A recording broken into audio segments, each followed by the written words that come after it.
C'est exactement ce qui se passe aujourd'hui. C'est un État oppresseur, colonisateur, qui fait face à une résistance d'un peuple palestinien. Et ça ne date pas d'aujourd'hui. Ça fait 73 ans que ça dure.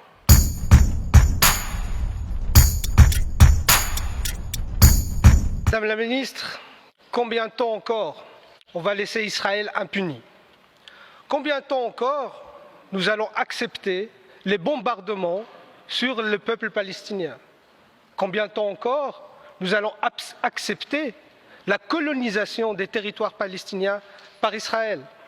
Combien de temps encore, combien de morts faudrait-il pour oser mettre en place des sanctions contre l'État d'Israël?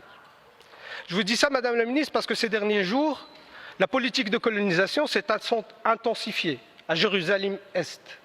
Déjà que la présence d'Israël à Jérusalem-Est est illégale, mais en plus, elle mène une politique où il chasse les Palestiniens de leur maison.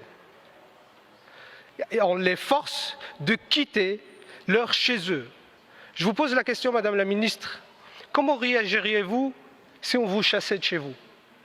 Vous, chers collègues, quelle serait votre réaction si on débarquait avec une armée pour vous mettre dehors et vous dire « ce n'est plus chez vous ici ».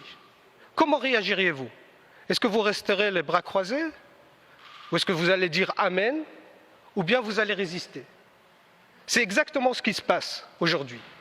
C'est un État oppresseur, colonisateur, qui fait face à une résistance d'un peuple palestinien. Et ça ne date pas d'aujourd'hui. Ça fait 73 ans que ça dure. C'est depuis la Nakba qu'il y a cette oppression et qu'il y a cette résistance, sous le silence de l'Europe et de la Belgique, comme s'il ne se passait rien. Cette lâcheté, Madame la Ministre, est inacceptable. Alors ma question, elle serait très simple. Allez-vous, oui ou non, mettre en place des sanctions contre l'État d'Israël pour réagir à sa politique agressive et meurtrière? Je suis très inquiète, effectivement, comme vous l'êtes, face à l'escalade des tensions qui entraîne Israël et les territoires palestiniens dans une nouvelle spirale violente et dangereuse. Elles compromettent l'avenir d'un processus de paix qu'il faut impérativement relancer, et la Belgique appelle d'urgence toutes les parties à désamorcer les tensions, à mettre fin à la violence et à faire preuve de la plus grande retenue. Madame la Ministre, je ne sais pas par où commencer.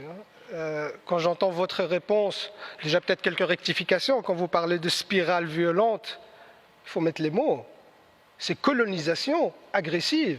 C'est un État qui colonise et un peuple qui résiste. Ce n'est pas une spirale, ça, c'est une agression. Mais je prends acte, en tout cas, de votre réponse, Madame la Ministre. Vous dites que la Belgique ne va pas prendre de sanctions aujourd'hui. C'est-à-dire que vous nous dites que la Vivaldi, avec le PS, Écolo, le MR, ne va pas prendre des sanctions aujourd'hui contre Israël. C'est ça que vous nous dites. C'est ça le message d'aujourd'hui, Madame la Ministre. Et il est là le problème. C'est votre deux poids, deux mesures. Parce que quand il s'agit d'aller sanctionner la Chine, la Russie ou d'autres pays qui sont des adversaires stratégiques, là, tout le monde est au taquet.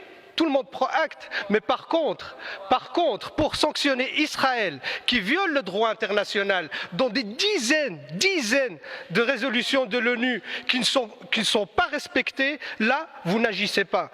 Madame la Ministre, vous avancez souvent les droits humains, le droit international. Moi, ce que je vois ici, c'est une instrumentalisation des droits humains et du droit international pour des intérêts géopolitiques et géostratégiques. Et cette hypocrisie est inacceptable et honteuse.